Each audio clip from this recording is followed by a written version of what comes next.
Que el Señor les bendiga a todos.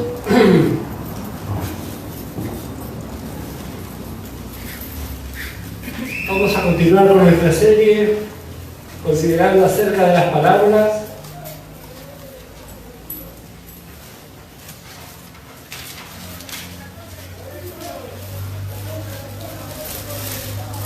Y vamos a ir al Evangelio de Lucas. Lucas capítulo 18, vamos a leer en el nombre del Señor Jesucristo.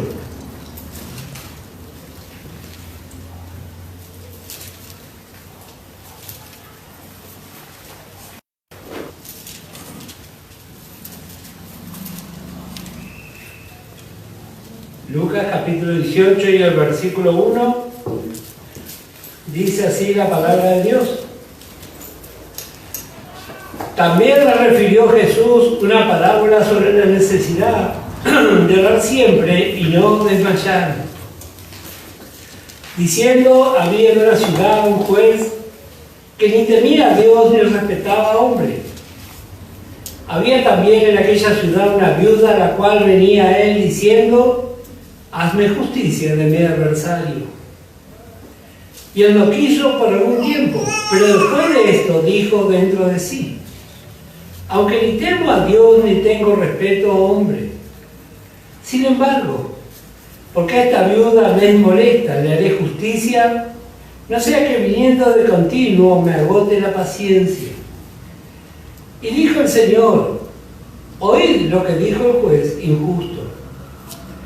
¿Y acaso Dios no hará justicia a sus escogidos que claman a Él día y noche?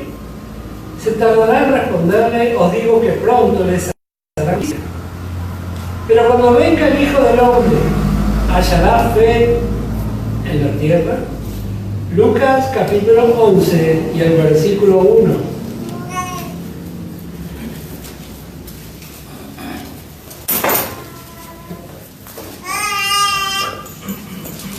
Lucas capítulo 11, verso 1, encontramos otra parábola y muy similar a esta, por eso vamos a leer las dos y luego vamos a ver el desarrollo.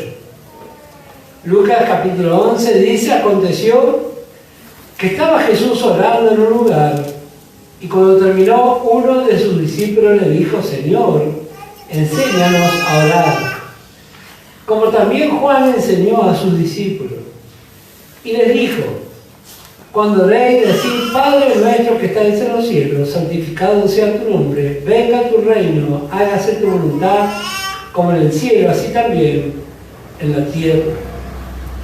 El pan nuestro de cada día, dánoslo hoy, y perdónanos nuestros pecados, porque también nosotros perdonamos a todos los que nos deben, y no nos metas en tentación, mas líbranos del mal.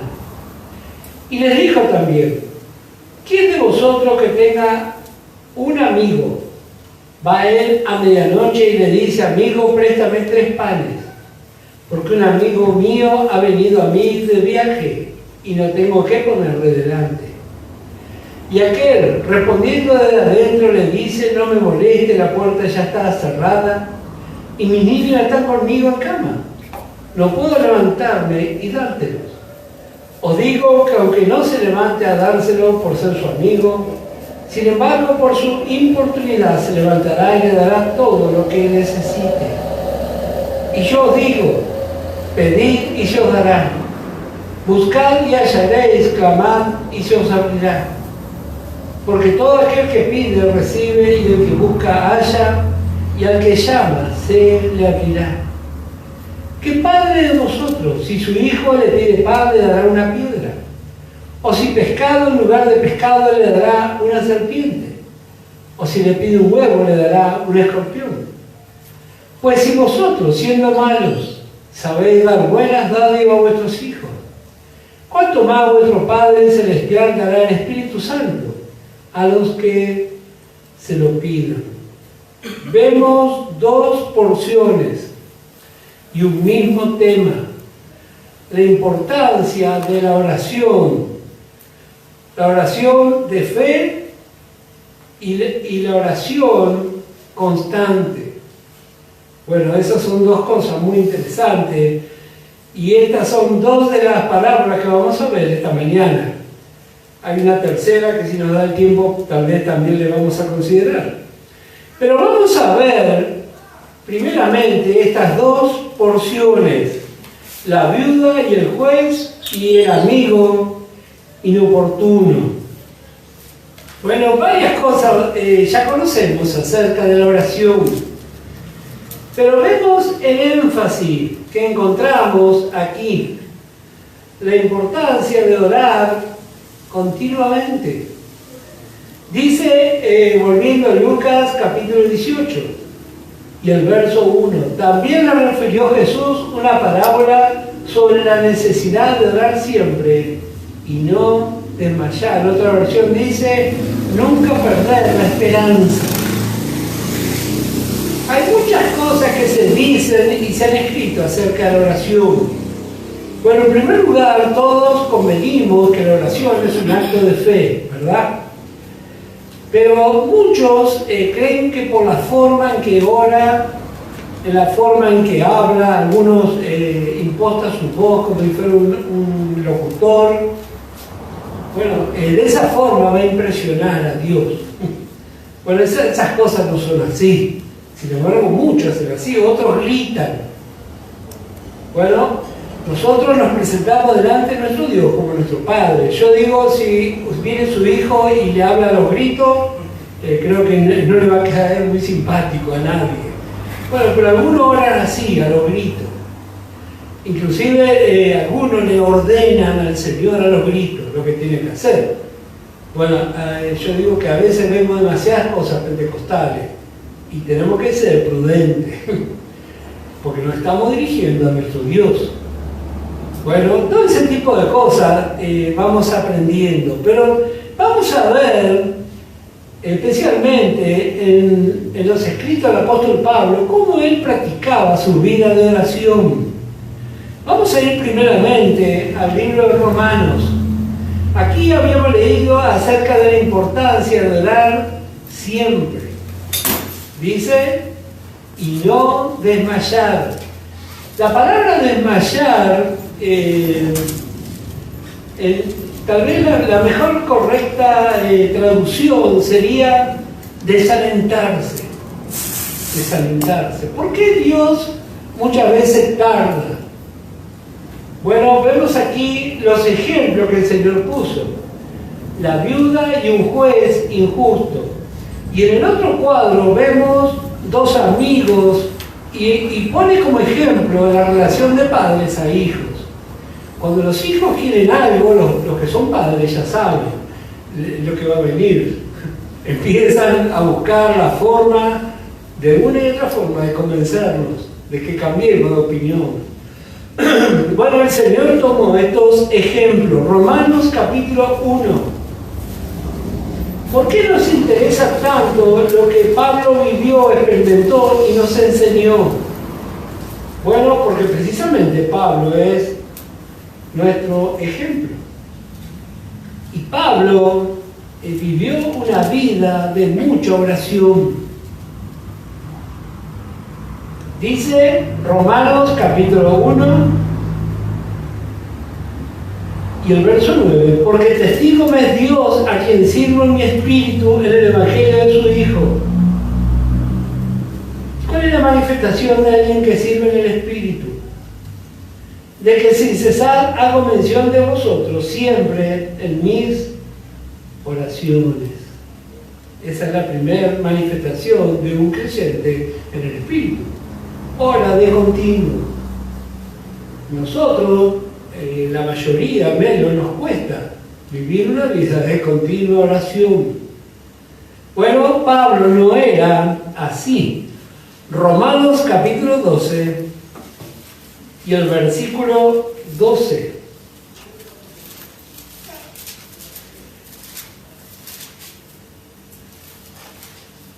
Él está alentando a los santos. Ya muchas veces vimos cómo era la situación de los hermanos en Roma. Eran perseguidos, eran asesinados. Y dice, gozosos en la esperanza, Romanos 12, verso 12. Sufridos en la tribulación, constantes en la oración. constante. Ya en otras ocasiones hemos dicho, no necesitamos, si bien es lo ideal, no necesitamos estar de rodillas en un lugar determinado. Si tenemos la costumbre de orar, podemos ir por el camino, ir orando. Ir en el colectivo podemos orar. En cualquier lado podemos orar.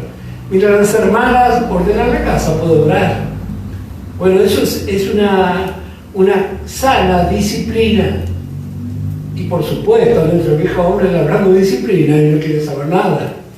Bueno, así como ocurre con nuestro ejercicio físico, que tampoco nos gusta, bueno, así es la vida de oración. Filipenses capítulo 1, vamos a ver un poco más. Como dije, no tiene tanto que ver la forma en que lo hacemos, sino demostrar que es una actitud de fe. ¿Qué es lo que nuestro Dios ve? ¿Qué es lo que manifiesta nuestra actitud de orar? En primer lugar, que confiamos en lo que Dios prometió. Y en segundo lugar, que nos hacemos creadores a las promesas de Dios. Porque realmente demostramos fe. Si oramos 2 o 3 veces y nos olvidamos, ya no estamos mostrando tanta fe. Filipenses capítulo 1 y el versículo 9. Y esto pido en oración, que vuestro amor abunde aún más y más en ciencia y en todo conocimiento, para que aprobéis lo mejor, a fin de que seáis sinceros y irreprensibles para el día de Cristo. Bueno, cuando aún no hemos madurado, nosotros queremos que los demás aprueben lo mejor, que hagan las cosas bien, pero ¿cuánto oramos por nuestros hermanos? Pablo oraba sinceramente por los santos y dice, esto pido en oración, que vuestro amor abunde aún más y más en ciencia y en todo conocimiento. Colosenses capítulo 1, aquí cerquita de donde estamos, y el versículo 9. Por lo cual también nosotros desde el día que lo oímos no cesamos de orar por vosotros y de pedir que seáis llenos del conocimiento de su voluntad en toda sabiduría e inteligencia espiritual, para que andéis como es digno del Señor, agradándole en todo, llevando fruto en toda buena obra y creciendo en el conocimiento de Dios. Así era el apóstol Pablo en su andar cotidiano. Manifestaba. En Efesios capítulo 3 también encontramos otra referencia. Hay muchas referencias donde Pablo nos habla acerca de su vida constante de oración. Efesios capítulo 3 y el versículo 14. Por esta causa doblo mis rodillas ante el Padre de nuestro Señor Jesucristo, de quien toma nombre toda familia en los cielos y en la tierra, para que os dé conforme a las riquezas de su gloria, el ser fortalecido con poder en el hombre interior por su espíritu. Bueno, luego continúa hasta el versículo 19, el motivo de su oración por los santos. Segunda Tesalonicenses, capítulo 1. Como dije, vamos a ver simplemente algunas porciones. Segunda Tesalonicenses,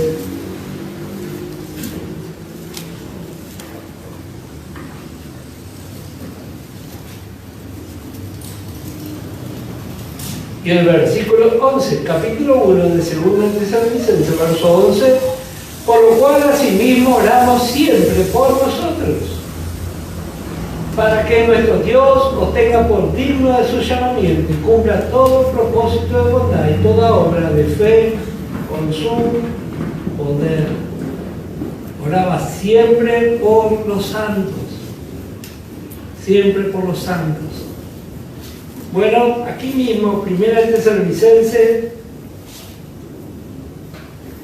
aquí mismo donde estamos, Primera Tesalonicenses 5 y el verso 17. Orad sin cesar. orar sin cesar. Estas son manifestaciones de fe y manifestaciones en nuestra vida espiritual. Por supuesto, un creyente carnal no le gusta, se aburre y si somos sinceros, a veces la oración es simplemente la de agradecer por el alimento y ya está. Esa fue toda la oración. Pero gracias al Señor que somos enseñados por la palabra. Romanos capítulo 15. Libro de Romanos capítulo 15.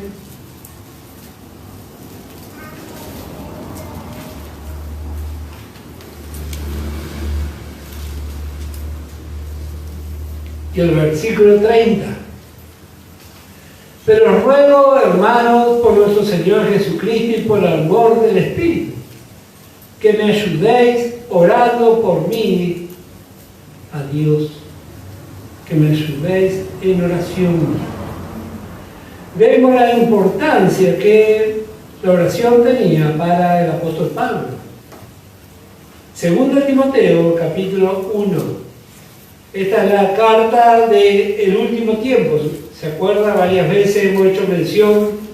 Segunda de Timoteo, vemos al apóstol Pablo llegando al final de su carrera. Capítulo 1 y el versículo 3. ¿Cómo llegó al final de su carrera el apóstol Pablo? Dice, capítulo 1, verso 3, doy gracias a Dios, al cual sirvo desde mis mayores con limpia conciencia de que sin cesar me acuerdo de ti en mis oraciones, noche y día. Así era el apóstol Pablo al llegar a su final. Oraba de continuo. Una vida de oración habla de una vida rendida. Una vida rendida. La oración es un verdadero conflicto. Por un lado está nuestra carne. Ahora vamos a ver algunas porciones. ¿Qué pasó con los discípulos del Señor? Seguramente usted recuerda. Fueron a orar y los discípulos dormían. Bueno, yo me veo muchas veces reflejado también ahí. Pero oramos por cosas reales, cosas verdaderas necesidades. Y practicar una vida permanente de oración nos hace idóneos. Eso es lo importante. Nosotros, por supuesto, queremos que Dios nos responda. Y muchas veces oramos por caprichos. Y las más de las veces oramos por cosas naturales. Yo meditaba todas las cosas naturales que tenemos. Todo. Los vehículos, las casas, nuestra propia familia, nuestros matrimonios. Un día, si el Señor nos viene antes, vamos a darnos cuenta que todo se venció. Se vencen nuestros cuerpos, se vencen esa familia hermosa que tenemos con nuestros chicos. Un día se enamoran, se casan, algunos se van lejos. Todo tiene una fecha de vencimiento. Todo. Los que llegan ancianos, ya ni recuerdan cómo era su relación cuando se casaron. Todo se va degradando. Lo único que no se degrada es la vida espiritual. Aún siendo ancianos podemos seguir orando y recreándonos en el Señor. Vamos a ver un poco más. Como dije, la oración es entrar en conflicto. Es entrar en conflicto. La oración, vamos a ver primeramente en Hebreos capítulo 5.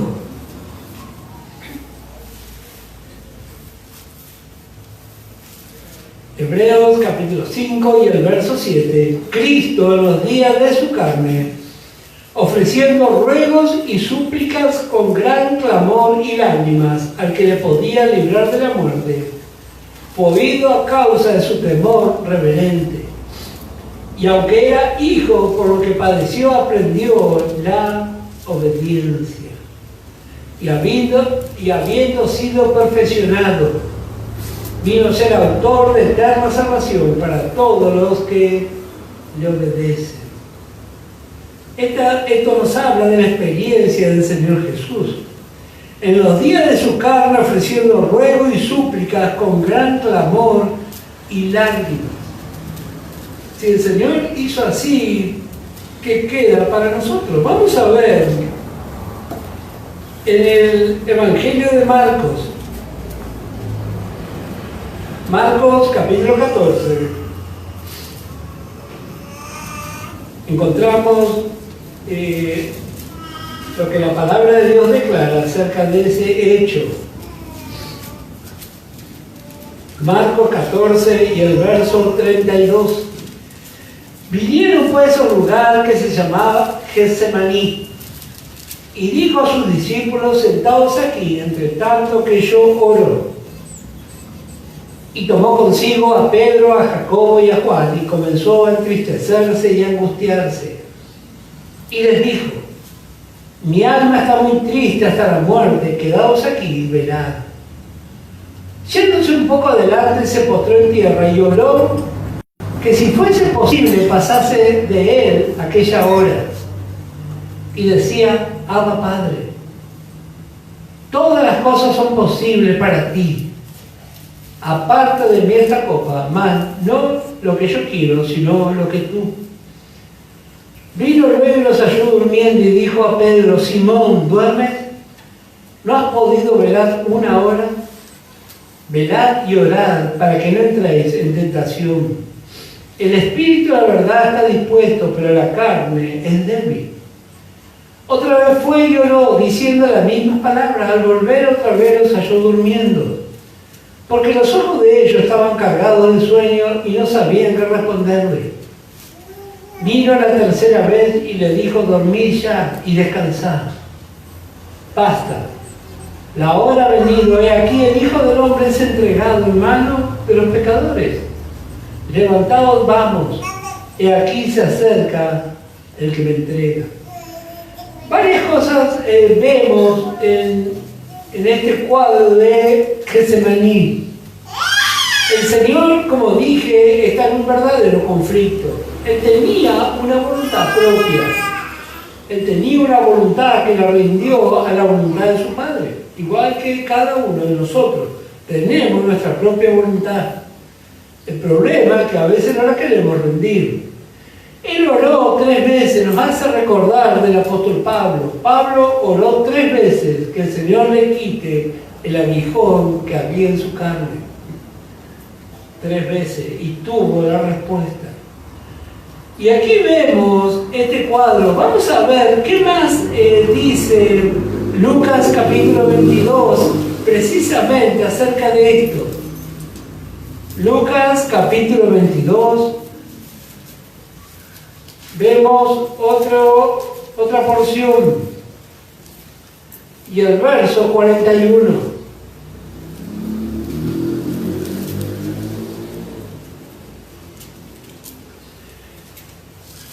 Vemos otra descripción del cuadro que acabamos de leer. Dice: y él se apartó de ellos a distancia como de un tiro de piedra y puesto de rodillas oró, diciendo: Padre, si quieres pasa de mí esta copa, pero no se haga mi voluntad sino la tuya. Y se le apareció un ángel del cielo para fortalecerle, y note lo que dice el verso 44, aquí está la clave. Y estando en agonía, oraba más intensamente y era su sudor como grandes gotas de sangre que caían hasta la tierra. Agonía nos habla de la transición entre la vida y la muerte. Y en sí, la vida de oración habla de la agonía de nuestro viejo hombre. ¿Por qué nos cuesta tanto orar? Porque demasiado confiamos en nosotros mismos. El Señor estaba en la agonía. Cuando nosotros entendemos la importancia de la oración, nuestro viejo hombre está muriendo. Pero mientras eso no ocurre, no oramos, porque confiamos en nuestras capacidades, confiamos en nuestra fuerza natural, en nuestra economía, confiamos. Y luego el Señor permite circunstancias y empezamos a agonizar. Y nos damos cuenta que nuestra única salida es Dios. Pero a veces somos tan porfiados que ese proceso lleva mucho tiempo. No lo queremos aceptar. Pero si realmente cuando aparece un problema grande, ahí oramos, como nunca. Bueno, así aprendemos nosotros también. Y vamos a ver qué dice Filipenses, capítulo 3. Pablo realmente entendió esto. Orar habla de perder toda confianza en nosotros mismos. Filipenses capítulo 3 y el verso 3. Porque nosotros somos la circuncisión, los que en espíritu servimos a Dios y nos gloriamos en Cristo Jesús. ¿Y qué más dice? No teniendo confianza en la carne. No tenemos confianza en la carne. A veces pasan demasiados años perdidos. No, parece que no quisiéramos molestar al Señor. No, yo me arreglo. Bueno, hasta que llega un momento que por las experiencias aprendemos la importancia de orar siempre. Orar siempre. Qué lindo si realmente entendemos. Colosenses capítulo 4. Colosenses. Pablo no solo que oraba, sino que él también tenía colaboradores de oración. Colosenses capítulo 4, verso 12 dice: os saluda Epafras, el cual es uno de vosotros, siervo de Cristo, siempre rogando encarecidamente por vosotros en sus oraciones, para que estéis firmes, perfectos y completos en todo lo que Dios quiere. Qué lindo cuando hay hermanas y hermanos de fe. A veces nosotros recordamos cosas que pasamos con los hermanos, tal vez un viaje, nos juntamos a comer, pero qué lindo si recordamos hermanas y hermanos de oración, hermanos que realmente entendieron lo que es este conflicto que todos vivimos, un conflicto, una agonía. Por supuesto al viejo hombre no le gusta escuchar hablar de eso, porque el viejo hombre dice yo puedo. Bueno, pero gracias al Señor, lo vimos al Señor Jesús y lo vimos también al apóstol Pablo. No confiamos en la carne. Por lo tanto, mejor vamos a orar. Y así se va formando la vida de un vencedor. ¿Por qué Dios va a dar bendiciones a alguien que no es confiable? ¿Qué va a hacer con esa bendición? Si Dios dice, orá siempre, sin desmayar. Bueno, ojalá que todos aprendamos. Vamos a ver ahora la tercera parábola. Lucas capítulo 10. Lucas capítulo 10.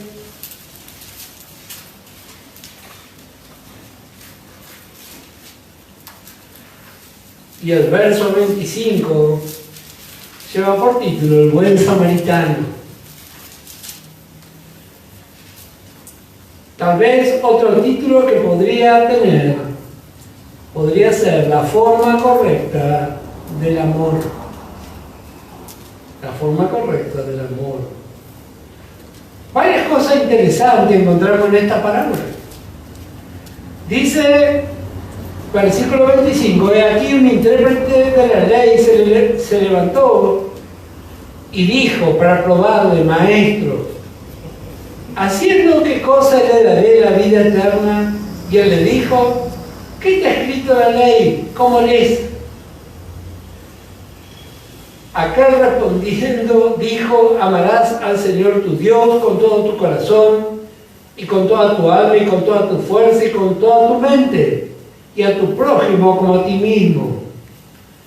Y le dijo, bien has respondido, haz esto y vivirás. Pero él, queriendo justificarse a sí mismo, dijo a Jesús: ¿y quién es mi prójimo? Respondiendo Jesús dijo: un hombre descendía de Jerusalén a Jericó y cayó en manos de ladrones, los cuales le despojaron e hiriéndole se fueron, dejándole medio muerto. Aconteció que descendió un sacerdote por aquel camino y viéndole pasó de largo. Asimismo un levita, llegando cerca de aquel lugar y viéndole pasó de largo. Pero un samaritano que iba de camino vino cerca de él y viéndole fue movido a misericordia. Y acercándose vendó sus heridas, echándole aceite y vino y poniéndole en su cabalgadura, lo llevó al mesón y cuidó de él. Otro día al partir sacó 2 denarios y los dio al mesonero y le dijo: cuídamele y todo lo que gaste de más yo te lo pagaré cuando regrese. ¿Quién pues de estos 3 te parece que fue el prójimo del que cayó en manos de los ladrones? Él dijo: el que usó de misericordia con él. Entonces Jesús le dijo: ve y haz tú lo mismo. Bueno, esta es otra de las parábolas famosas o conocidas. En primer lugar, dice el versículo 25 que está aquí presente un intérprete de la ley. Ya se imagina qué clase de personaje es este. Y vemos su actitud. Dice el verso que él habló para probarle al Señor. Bueno, ya habíamos visto en una enseñanza anterior la actitud de los fariseos. Bueno, aquí encontramos un intérprete de la ley. En Israel, creo que todos sabemos cuál era la diferencia que había con los samaritanos. A un intérprete de la ley, hablarle bien de un samaritano era algo insoportable. Usted observe lo que dice el verso 37. Cuando el Señor le pregunta: ¿cuál de los 3 te parece que fue el que actuó correctamente? Ni siquiera lo menciona. No dijo el samaritano fue, no, dice el que usó el misericordia. Ese era el grado. Ese era el grado. Bueno, pero varias cosas podemos ver acá. Históricamente, ¿qué era lo que ocurría en ese entonces? Bueno, en primer lugar, vemos que el Señor tomó un ejemplo de la vida cotidiana. Dice el versículo 30: un hombre descendía de Jerusalén a Jericó y cayó en manos de ladrones. Jerusalén se encontraba a 800 metros sobre el nivel del mar y Jericó estaba muy cerca del mar de Galilea, del mar muerto, del mar muerto. ¿Se acuerdan el mar muerto cuál era su característica? Estaba 300 metros abajo del nivel del mar. Así que de Jericó a Jerusalén había 27 kilómetros, como de acá a Florencio Varela, más o menos. Y había una diferencia de 1100 metros de altura. Eran caminos llenos de curvas, todos por la montaña. Y había habido un ajuste en el gobierno de aquel entonces. Habían despedido 40.000 empleados que estaban construyendo el templo de Jerusalén. Y se llenó de ladrones por todos lados. Así que era un tema muy conocido. El camino de Jerusalén a Jericó, seguro lo iban a robar. Otros han interpretado en esta parábola la misma humanidad. Y también puede ser un lindo texto para hacer una prédica de salvación. Porque este hombre que quedó medio muerto también puede ser tipo del ser humano. Pero, ¿qué otra cosa vamos a ver aquí? Bueno, en primer lugar, un punto muy importante. Vemos que este intérprete de la ley conoce la palabra, al menos la Torá que había en aquel tiempo, la conocía, pero no sabía cómo ponerla por obra. Por eso dice el verso 29, pero él queriéndose justificarse a sí mismo, dijo a Jesús, ¿y quién es mi prójimo? Bueno, esto es un cuadro de los religiosos. Conoce la Biblia, pero no la puede poner en práctica. No tiene experiencia, tiene conocimiento nomás. ¿Qué otra cosa vamos a ver aquí? Bueno, que aparecen en la escena un sacerdote y un levita. Dice versículo 31. Aconteció que descendió un sacerdote por aquel camino y viéndole pasó de largo. Viéndole pasó de largo. Bueno, es la versión más correcta tal vez. No encontramos esta definición, como dice el verso 31, aconteció que descendió un sacerdote. No, sino que dice que pasó un sacerdote. Viajaba por el mismo camino, así dice. Viajaba por el mismo camino un sacerdote, así dice la versión internacional. ¿Y cuál es el punto aquí? ¿Por qué el sacerdote no le quiso auxiliar? Bueno, en primer lugar, seguramente habrá pensado, bueno, acá entre estos árboles, estos arbustos, si usted conoce los caminos de montaña como son, puede ser que uno piense, bueno, si a este le pegaron, capaz que los ladrones están acá cerca. Bueno, eso podría ser una opinión. Pero también, ¿se acuerdan que habíamos visto que en Israel se había organizado de tal manera que los sacerdotes y los levitas concurrían 15 días al año al templo? 15 días al año, o sea, 2 semanas tenían que trabajar en el templo. Y este sacerdote posiblemente iba hacia ese lugar, iba hacia el templo. ¿Y qué puede haber pensado? Números capítulo 19 y el verso 11. Este hombre iba a cumplir con sus funciones. Pero si este hombre que estaba medio muerto, me llama la atención esa expresión, medio muerto. Bueno,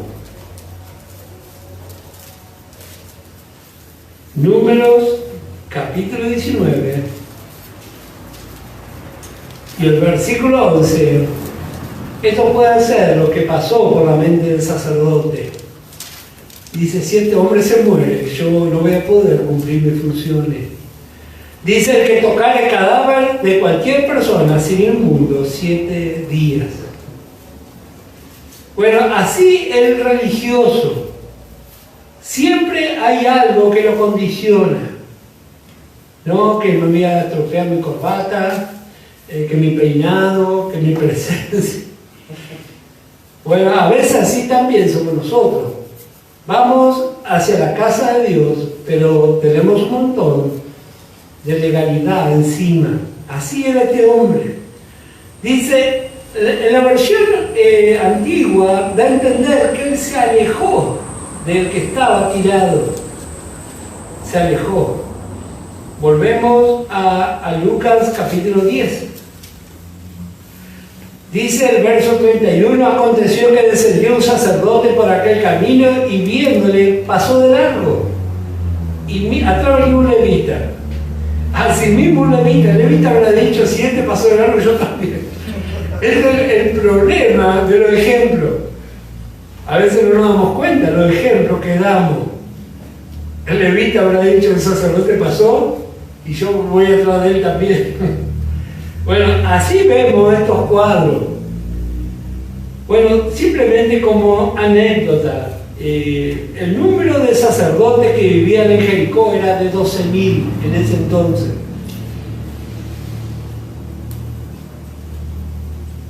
Así que vemos aquí, versículo 33, pero un samaritano que iba de camino vino cerca de él y viéndole fue movido a misericordia. Otra versión dice, tuvo compasión.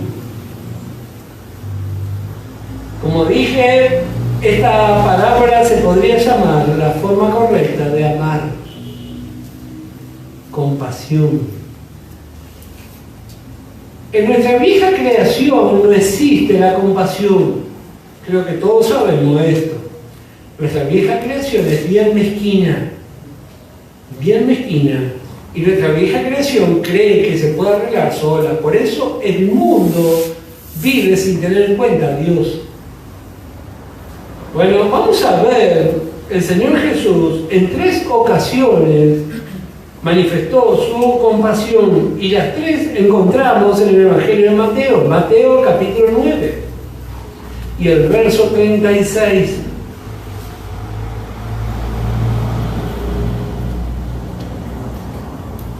Mateo 9, verso 36.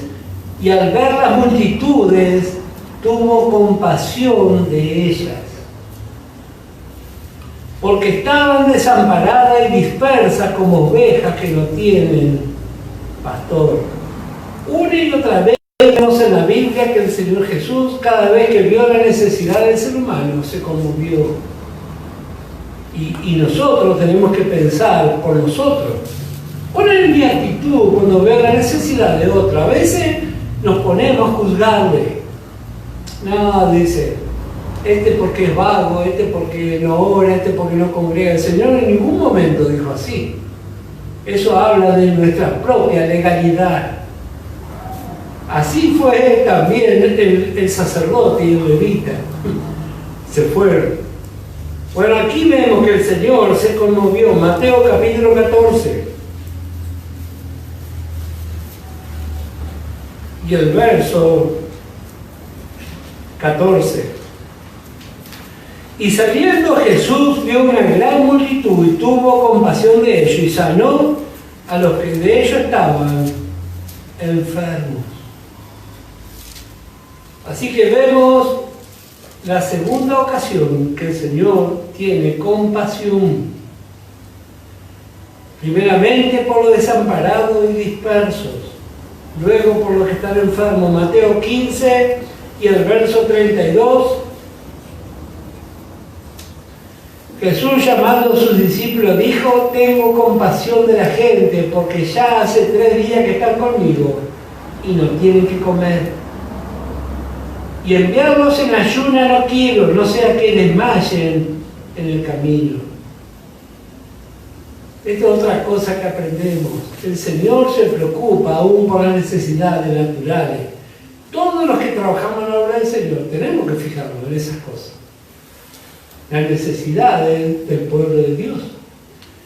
A veces organizamos algo y no tenemos en cuenta ni el viaje, ni la distancia. Todo ese tipo de cosas el Señor le llamaba compasión. Se compadecía. Y ahora vamos a ver que el samaritano también mostró compasión. Él también podía haber pasado de largo. A veces nosotros hacemos así, nos enteramos que alguien tiene problemas y pasamos de largo. Tal vez no estamos en un camino como estaba en esto. Esa fue una cosa que me llamó la atención. El intérprete de la ley estaba acostumbrado a andar con la ley y estar en el templo. Y el Señor lo llevó a un camino lleno de problemas. Y así hace el Señor con nosotros. Salimos de acá, que estamos cómodos, y enseguida vamos a tener muchos problemas. ¿Y cuál va a ser nuestra actitud? Podemos hacer como el sacerdote o como el levita, que ellos se desentendieron. Y yo eso he visto muchas veces. Hay un problema y los hermanos se van a otro lado y se acuerdan del problema. Hace como que ni se enteraron. Bueno, eso habla de nuestra niñez. Este samaritano, vamos a ver qué fue lo que hizo. Ya recién leímos, capítulo 10, versículo 33. Pero un samaritano que iba de camino vino cerca de él y viéndole fue movido a misericordia, y acercándose, esto es lo primero que hace, tomó contacto. Tomar contacto es tomar riesgo. Tomar contacto es tomar riesgo. ¿Cómo puede salir el asunto? Por ahí sale re mal. ¿Cuántas veces hemos querido ayudar a alguien y salió mal? Bueno, pero eso no es el problema. Nosotros hicimos nuestra parte.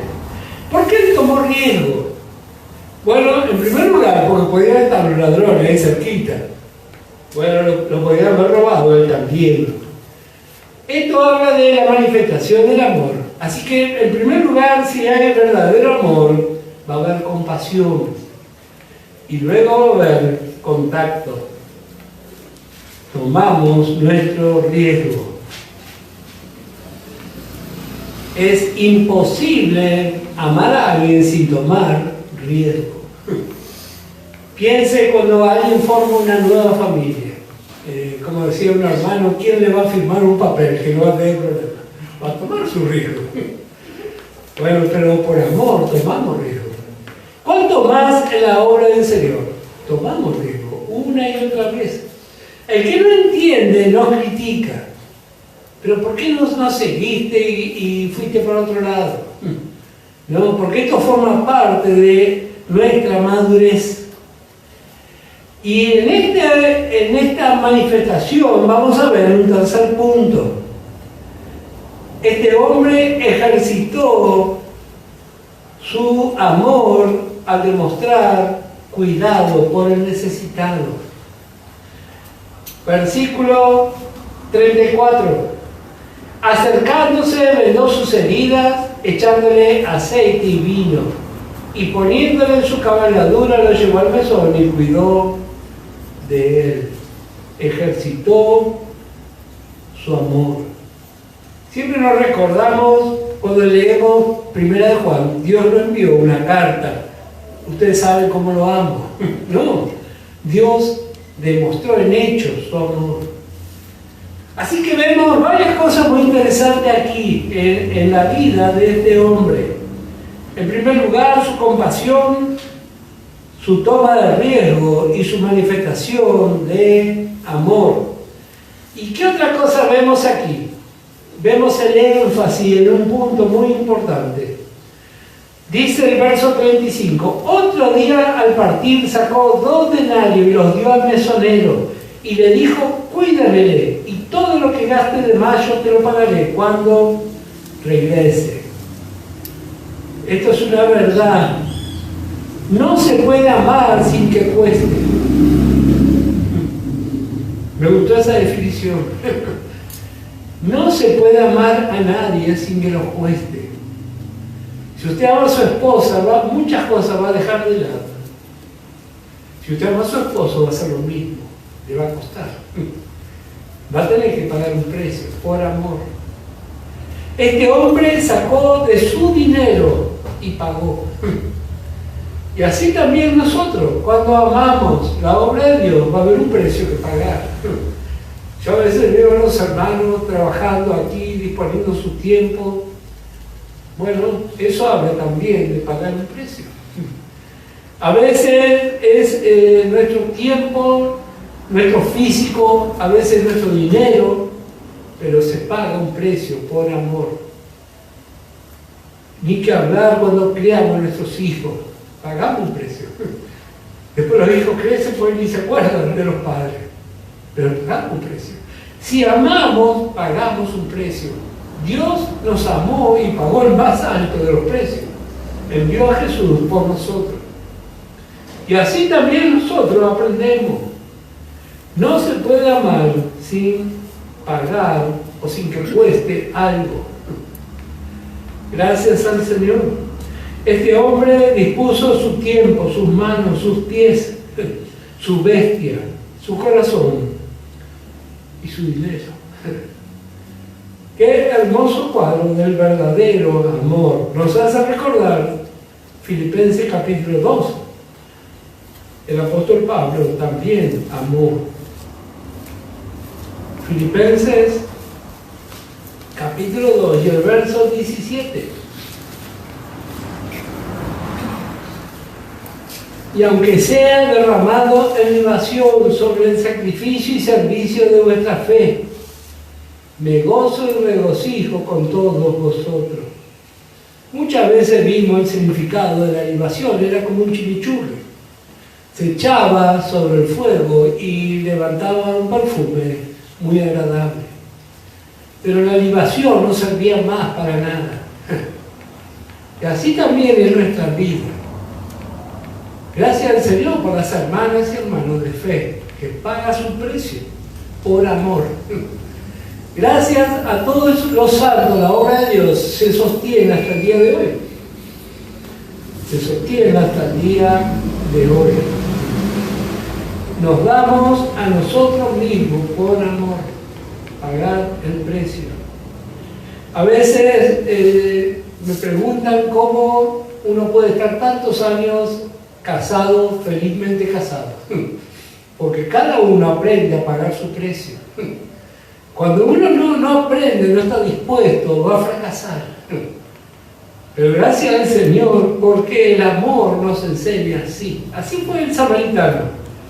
Él pagó el precio. Y ni que hablar del Señor Jesús.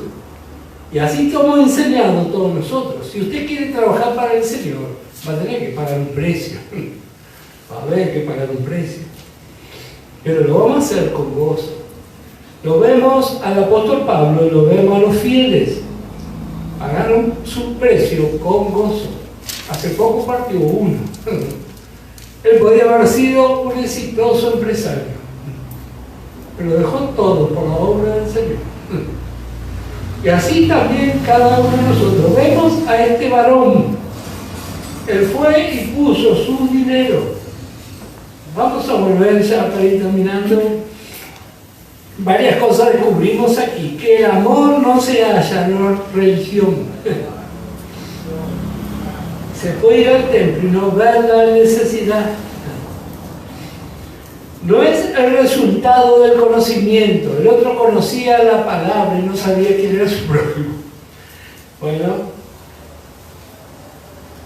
gracias al Señor por este precioso cuadro. Dice, verso 35, otro día al partir sacó 2 denarios y los dio al mesonero y le dijo, cuídamele, y todo lo que gaste de más yo te lo pagaré cuando regrese. ¿Quién pues de estos 3 te parece que fue el prójimo del que cayó en manos de los ladrones? Él dijo, el que usó de misericordia con él. Entonces Jesús le dijo, ve y haz tú lo mismo. Gracias al Señor por su palabra. Aprendemos realmente lo hermoso que es ser partícipe con el Señor. Partícipe. Vamos a ver siempre estos cuadros. Siempre en un religioso hay algo que no funciona. Y recuerde que hay un religioso que vive muy cerca nuestro, que es nuestro viejo hombre. Así que no vayamos a mirar a otros, sino nos miramos nosotros mismos. Sobre todo cuando tenemos la posibilidad de tener instrucción de la palabra. A veces somos lo más grande religioso. Vemos una necesidad y vamos para otro lado. Pero gracias al Señor que todos estamos aprendiendo. Así fue el Señor Jesús. Y así fue también el apóstol Pablo. Y ahora estamos nosotros aquí en este tiempo que es un tiempo final. Así que gracias al Señor, porque para nosotros también la palabra nos dice, ve y haz tú lo mismo. Le voy a invitar a que se ponga de pie, vamos a orar al Señor. Vamos a pedirle que nuestra vida de oración sea más y más cada día. Y también que sea una vida práctica, la vida de fe. ¿Cuántos problemas ahorraríamos en nuestra vida cotidiana, familiar, laboral, si aprendemos que por amor hay que ceder y hay que pagar? Por supuesto que al viejo hombre no le gusta perder nada, pero la vida de Cristo sí. Ya vio todo allí en la cruz. Y está dispuesta a dar más aún, hasta la propia vida. Así dijo Pablo, que sea derramado libación. Me gozo. Vamos al Padre, en esta mañana estamos aquí.